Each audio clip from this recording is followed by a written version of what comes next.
역대급 강풍을 동반한 8호 태풍 바비가 1시간 전쯤 목포 해상을 지나 이 시각 현재 서해에서 북상하고 있습니다. 여전히 강한 태풍의 위력을 유지하고 있어 지역 곳곳에서 비바람 피해가 우려되고 있습니다.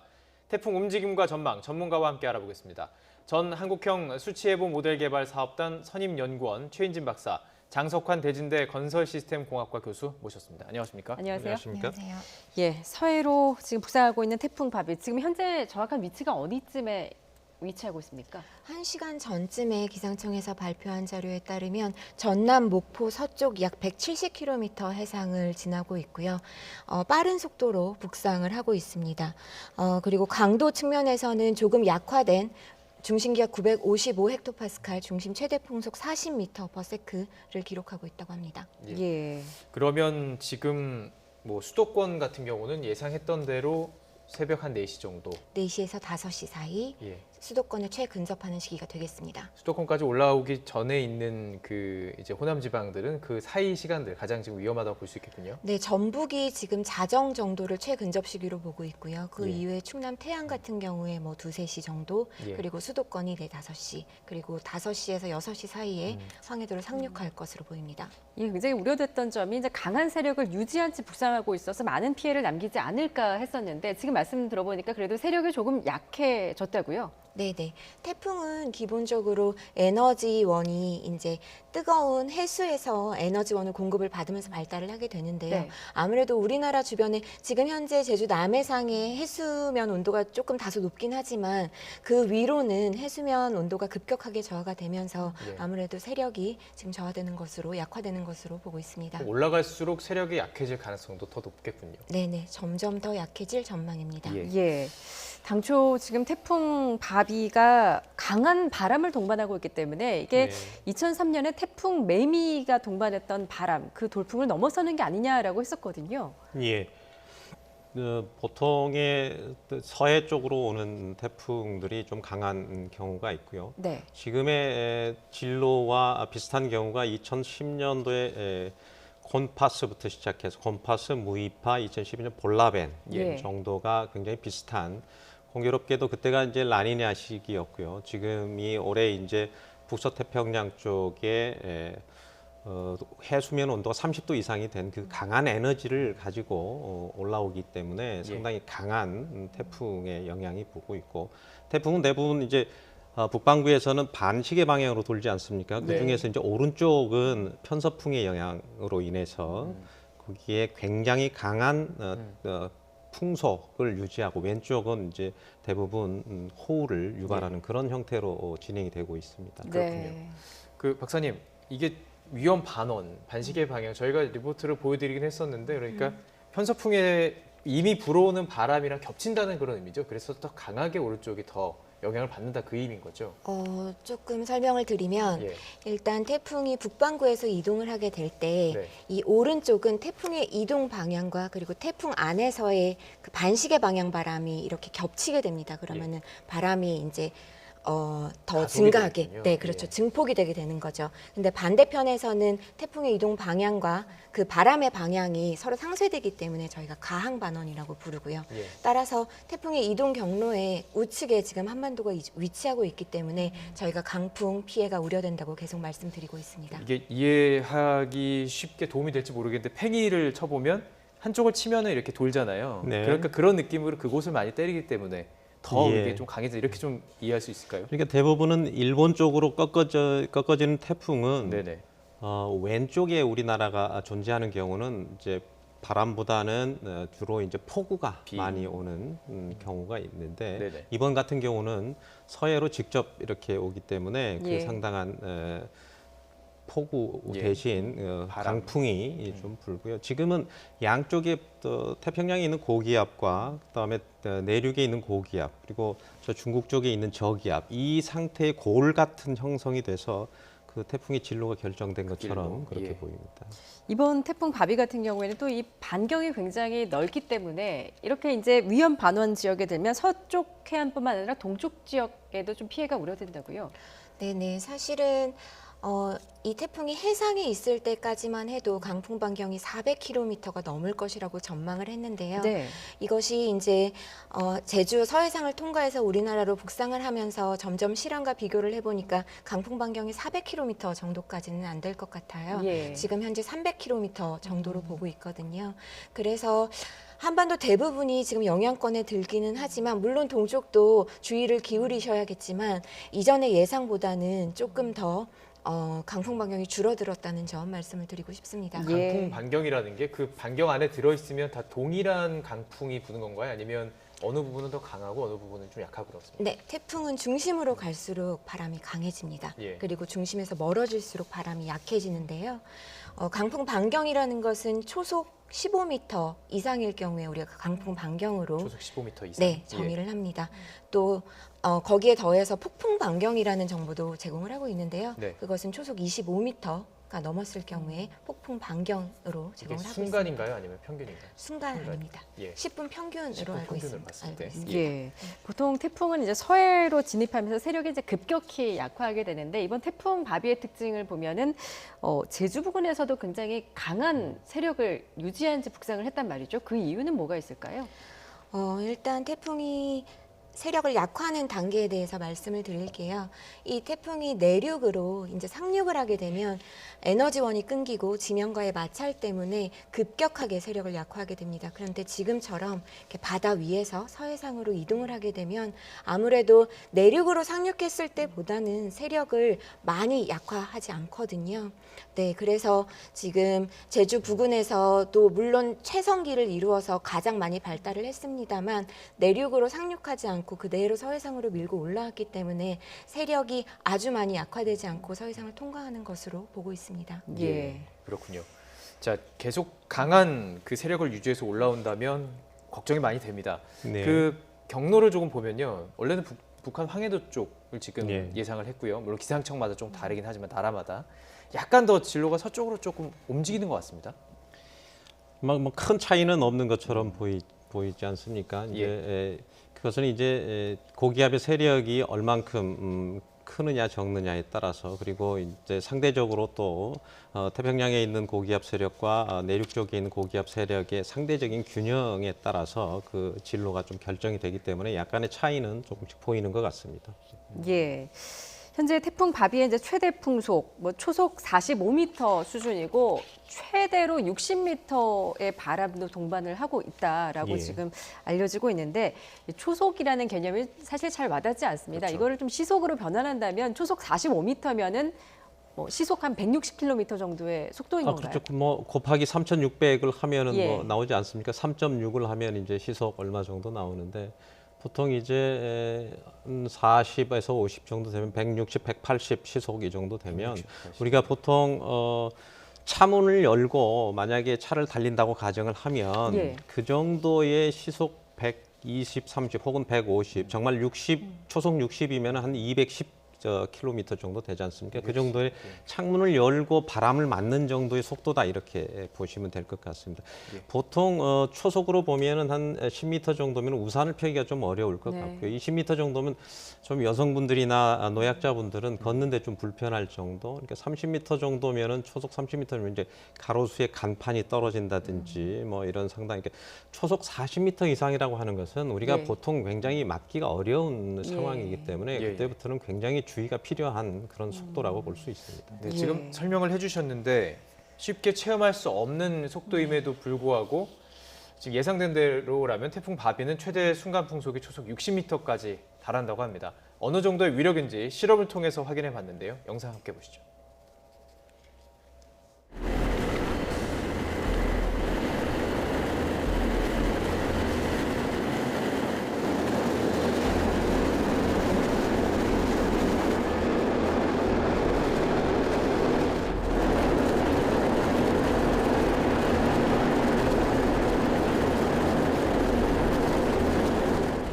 초속 30m의 바람입니다. 똑바로 서기는커녕 난간을 잡지 않으면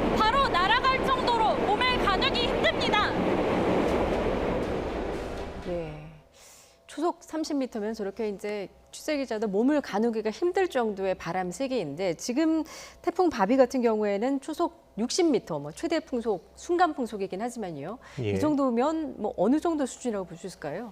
잘 아시다시피 2003년에 매미 때 한 60m 정도 됐었거든요. 예. 순간 초속이. 그때 크레인이 넘어진 적이 있었습니다. 그러니 우리가 60m라고 하는 것은 우리가 보통 상상하기는 좀 어려운 정도인데요. 네. 그 정도 되면은 크레인뿐만이 아니고 웬만한 약한 집안에 서 있는 집들도 상당히 위험할 정도의 그 정도 수준이고 차량이 전복될 수 있는 커트리나 그 허리케인 카트리나에 있는 경우 한 70 초속 70m가 좀 넘었는데 그때는 해안가에 있는 기차가 전복된 정도 그 정도라고 봤으니까 어마어마한 힘과 속도죠. 이번 지금 제주도를 지나면서 어느 정도 그 피해 상황 같은 것들이 접수가 되고 있고요. 저희가 그 영상으로 좀 보여드렸는데요.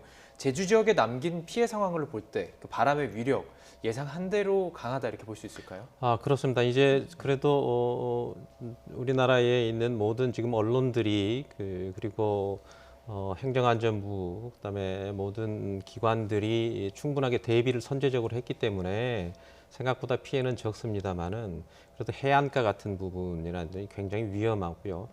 제주도는 그래도 지금 만조와 그렇게 많이 겹치지는 않는데 내일 아침에 서해안에 들어오는 인천 쪽에 만조 시간이 4시 정도 되는데 그때가 태풍이 도착하는 시간이라서 예. 만약에 초속 60m 정도의 속도라면 해일이 일어날 가능성도 있습니다. 예. 해수면이 상승돼서 월파가 돼서 네. 해일의 가능성도 있기 때문에 특히 해안가, 바닷가 이런 부분은 굉장한 주의를 요한다고 볼 수 있습니다. 예, 인천 지역을 비롯한 서해안 지역 해일 피해도 좀 주의를 해야 되겠다라는 생각이 그렇습니다. 듭니다.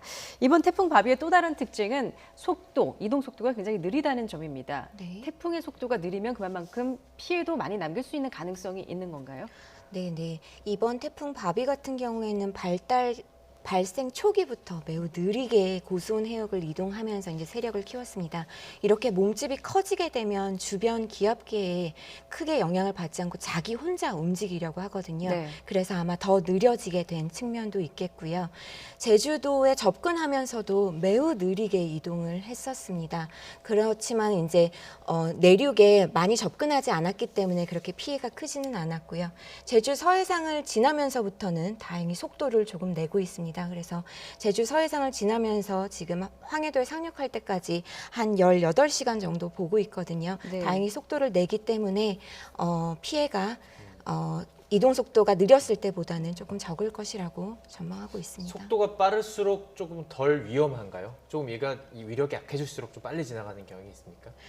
지난 태풍, 5호 태풍 장미 같은 경우에 굉장히 빠른 태풍, 굉장히 빠르게 이동했던 태풍이었습니다. 네네. 소형의 태풍이었고, 그리고 상륙하자마자 거의 온대저기압으로 약화가 약화됐죠. 예, 약화가 됐었거든요. 그것처럼 일단은 몸집이 크고 이제 세력이 커지게 되면 아무래도 그 주변 기압계의 영향을 덜 받기 때문에 이동 속도가 조금 느려진다고 보시면 되겠습니다. 그렇군요. 과거 이제 태풍 바비와 같은 경로, 비슷한 경로로 이동을 했던 태풍의 사례를 보면 지난해 링링이 있었습니다. 예. 그리고 2012년에는 볼라벤, 또 2000년에는 뿌라비룬이 있었는데 당시에 좀 어떤 유형의 피해들을 많이 남겼습니까? 보통 이제 오른쪽에 우리나라의 위치에 있느냐, 왼쪽에 위치해 있느냐에 따라서 강풍의 피해가 있느냐, 아니면은 호우의 피해가 네. 있나 이렇게 보는데, 우리가 잘 알고 있는 2002년에 루사, 2003년 매미 이런 이제 풍속에 의해서 보면 그 정도의 영향성이 있는 정도고요. 방향성으로 보자면 2010년에 곤파스가 있었고요. 2011년에 무이파, 2012년 지금 말씀하신 볼라벤. 예. 그래서 굉장히 지금하고 방향성이 굉장히 비슷합니다. 공교롭게 2010년부터 12년은 라니냐 기간이었거든요. 예. 라니냐는 이제 기후 변화의 일종인데요. 올해에 굉장히 비슷한 유사한 지금의 태평양의 수온이 굉장히 많이 올라 있고 그 수온의 영향 때문에 다량의 수증기가 같이 함유돼서 태풍이 지금 강풍만이 아니고 다량의 수증기를 함유하고 같이 오는 폭우와 강풍이 같이 오는 그런 형태라고 봅니다. 예. 참고로 2002년에 루사, 2003년 매미 이런 부분들이 보통 한 5조 정도의 피해를 입었거든요. 재산 5조요? 피해. 예. 그러니까 그 정도의 규모라고 한다면 지금 순간 최대 풍속이 한 60m 초속이 된다고 한다면 그 정도의 예상을 견지해야 될 필요가 있고 그래서 좀 선제적으로 대비하지 않으면 그 정도의 그에 버금가는 피해가 생길 수도 있다고 예. 생각합니다. 예, 과거 지금 태풍 피해를 짚어주셨는데요. 과거 사례를 통해서 이번 태풍의 강도를 가늠하는 것이 가장 좋을 것 같습니다. 저희들이 그 과거 태풍들 어떤 게 있었고 어느 정도의 위력이었는지 준비했습니다. 함께 보시면서 이야기 나눠가죠. 예, 먼저 지난 2003년에 태풍 매미입니다.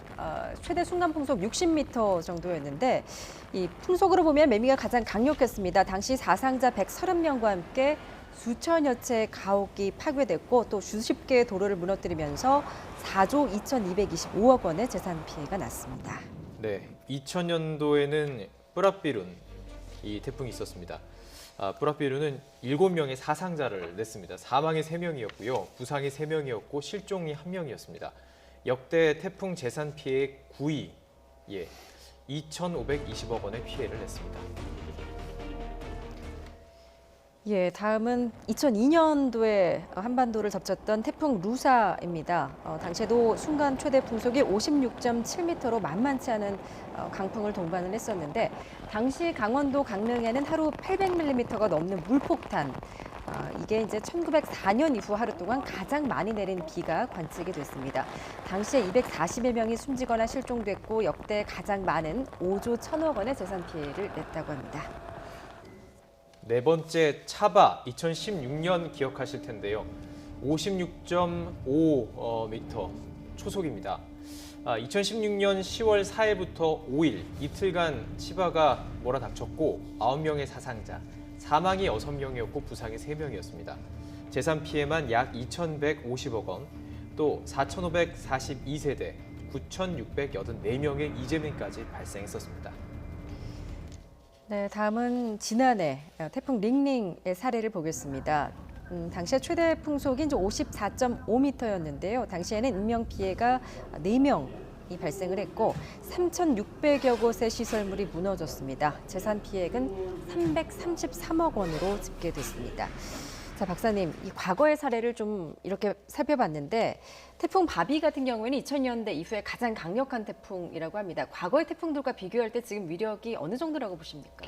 우리가 기상청에서 태풍의 강도 등급을 분류를 할 때 중심 최대 풍속을 기준으로 분류를 합니다. 그래서 중, 강, 매우 강, 초강력 이렇게 분류를 하게 되는데요.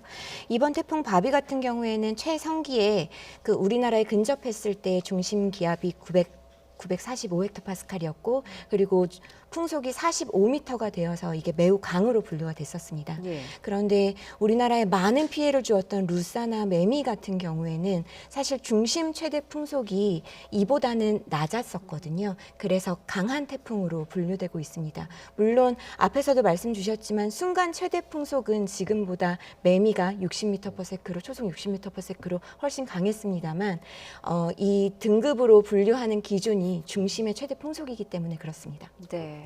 중심과 그다음에 이 태풍의 성향에 따라서 피해가 남기는 것들이 정말 뭐 다른 양상으로 나타나는 것 같은데요. 지금 살펴본 대로라면 서해안을 따라 올라오고 있습니다. 예. 이 지역 해안가 조금 전에도 이제 인천 같은 경우는 가장 우려스러운 게 해일이라고 말씀하셨기 때문에 예.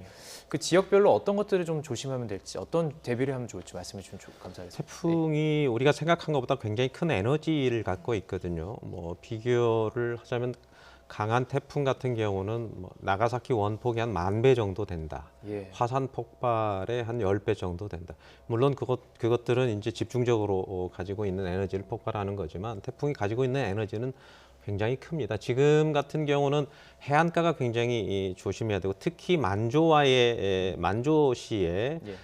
수면을 상승시킬 수 있는 월파가 될 수 있는 해일을 유발시킬 수 있는 가능성이 있기 때문에 해안가를 조심하셔야 되는데 해안가에 자동차를 운전하는 경우라든지 지금 네. 어선을 정비한다든지 어로 작업을 한다든지 이런 부분은 굉장히 좀 주의를 하셔야 될 필요가 있고요. 또 강풍과 함께 폭우가 집중호우가 쏟아질 수 있는 가능성이 있는 산간 지역, 네. 시간당 한 30mm 이상 오는 폭우가 오는 지역은 산사태라든지 여러 가지 그 상황들이 발생할 수 있기 때문에 상당히 주의를 요할 필요가 있다 이렇게 생각합니다. 집안이 이미 조금 약해져 있을까요? 지난 집중호우 때문에요. 54일 동안 비가 왔기 때문에 이미 이 집안은 완전한 포화 상태에 있습니다. 포화 상태에 있으면 우리가 물이라고 하는 것은 부력이 있기 때문에 네. 집안 자체가 강도가 굉장히 약해져 있는데 만약에 여기에 외부의 힘이 조금이라도 가해지면 거기서부터 산사태가 날 수 있는, 우리가 산사태는 토성류라고 하는 게 무섭거든요. 흙과 물과 돌이 한꺼번에 반죽처럼 밀려오는 그런 현상이 있기 때문에 예. 나무가 뽑힌다든지 이런 조심스러운 상황이 생길 수 있는 가능성이 있습니다. 예. 지금 수도권에는 이제 내일 새벽 4시쯤 최근접할 것으로 예상이 되는데 수도권, 그러니까 도심 지역도 지금 태풍에 굉장히 취약한 시설들이 많아 보이는데 어떻게 대비를 해야 될까요? 먼저 내일 아침이 좀 걱정이 되죠. 네. 내일 아침이 조금 약화가 돼서 좀 다행이긴 하지만 만약에 초속 50m, 60m 이 정도 되면 일단 사람이 밀집하는 것을 좀 분산시킬 필요가 있습니다. 따라서 관공서 같은 데는 탄력적으로 출퇴근을 좀 조정할 필요가 있고요. 네. 운전을 하실 때 좀 저속으로 운전을 하실 필요가 있습니다. 오히려 저속이 괜찮나요? 저속으로 가야지만이 우리가 이제 흔히 말하는 원심력과 예. 이 원심력과 앞으로 진행하고 있는 방향에 따라서 이게 다른 방향으로 운전자의 의지와 관계없이 다른 쪽으로 갈 수 있기 때문에 좀 저속으로 운전하는 게 좀 필요하고요. 지금 만약에 외출 안 하시는 게 제일 좋습니다. 노약자분들은 만약에 외출을 하신다면 물이 고여 있는 지역에 굉장히 주의를 해야 될 게 물이 깊어서가 아니고 만약에 그 지역에 전신주라든지 이런 부분이 뽑혀서 넘어지는 경우에 감전 사고가 있습니다.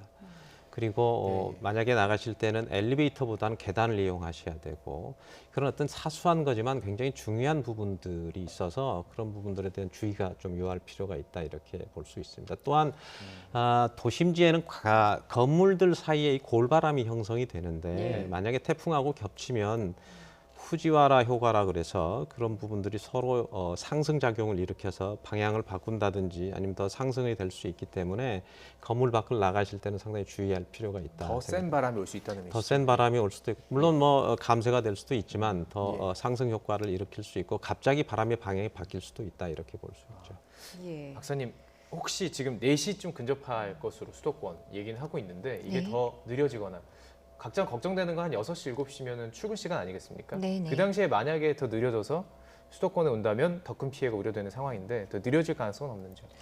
지금 상황에서 이동 경로나 속도가 크게 바뀔 가능성은 없어 보입니다. 예. 이대로 갈 가능성이 큽니다. 그렇다면 새벽 4시부터 5시까지 이제 수도권에 최근접을 하기 때문에 이른 새벽 출근하시는 분들은 좀 출근 시간을 늦추거나 하는 게 좀 필요하겠군요. 예.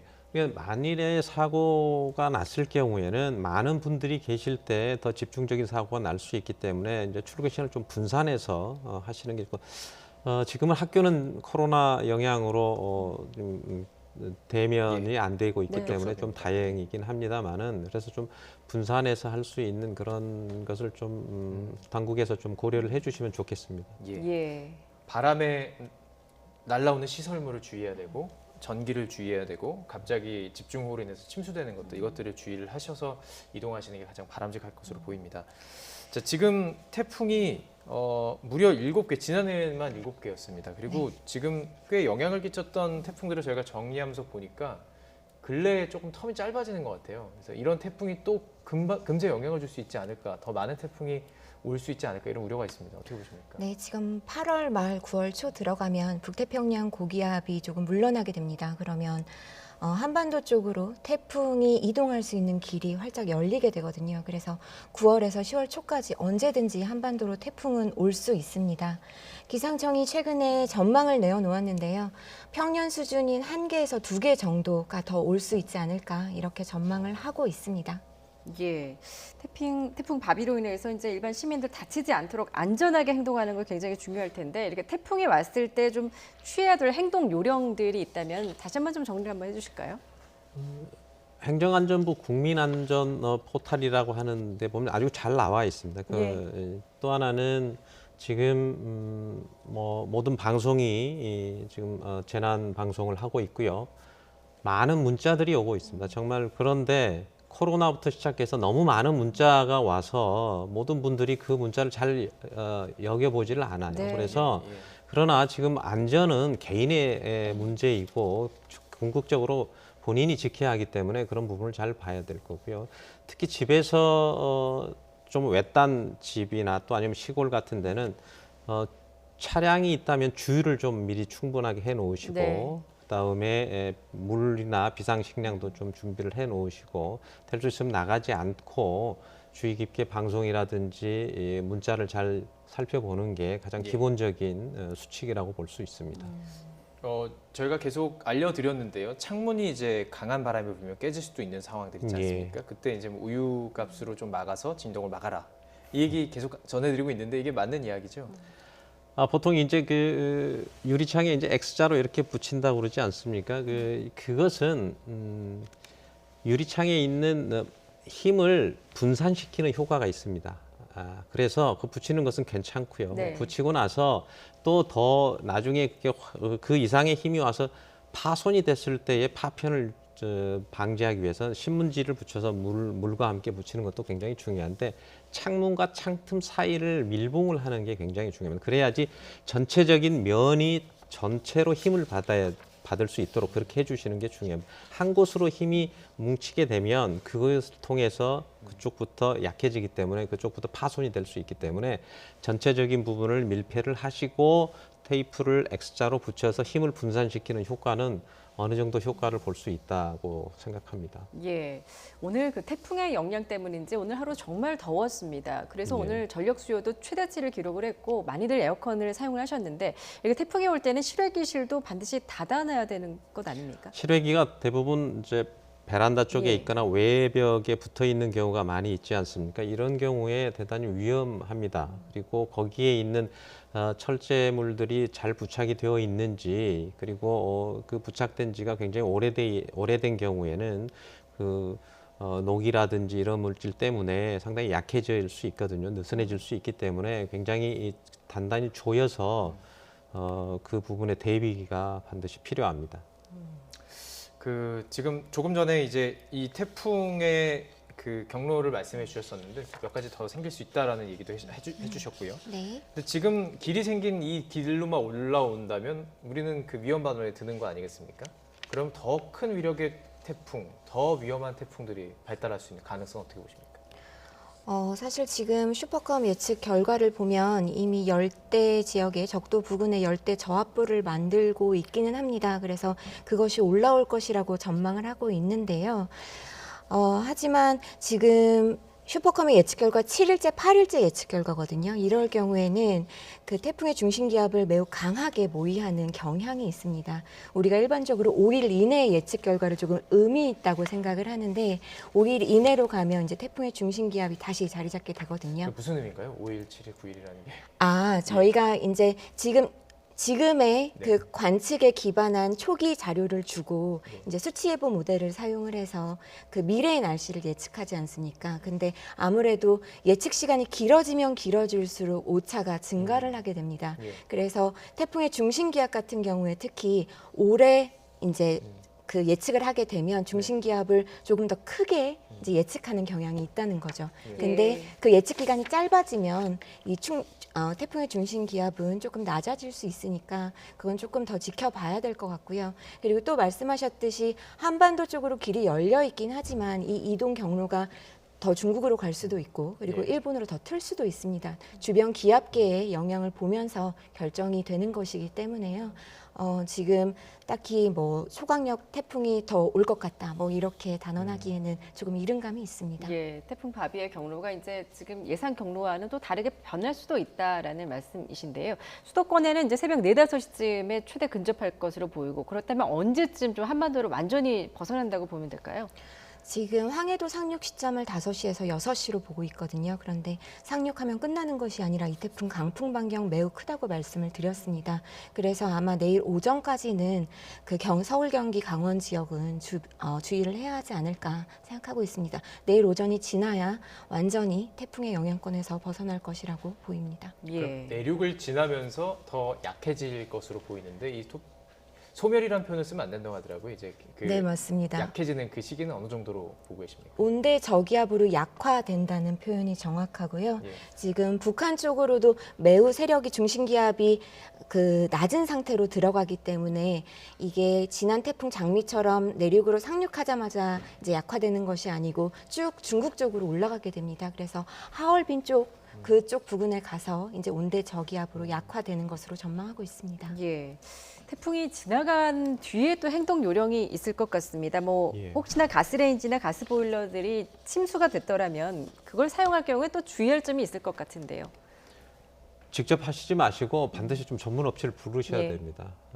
그리고 이제 만약에 대피를 하셨다가 집으로 다시 들어갈 때는 반드시 환기를 좀 시키셔야 됩니다. 거기 안에 예. 가스가 차 있을 수도 있고요. 다른 또 전기로 인해서 다른 뭐 부작용이 생길 수도 있기 때문에 그런 부분들 좀 환기를 충분하게 시키신 다음에 전문 업체들을 불러서 정기 점검을 한다든지 만약에 침수가 일어났다든지 외부의 강풍에 의해서 뭐가 부서졌다든지 하면 반드시 전문 업체에 좀 맡겨주시고요.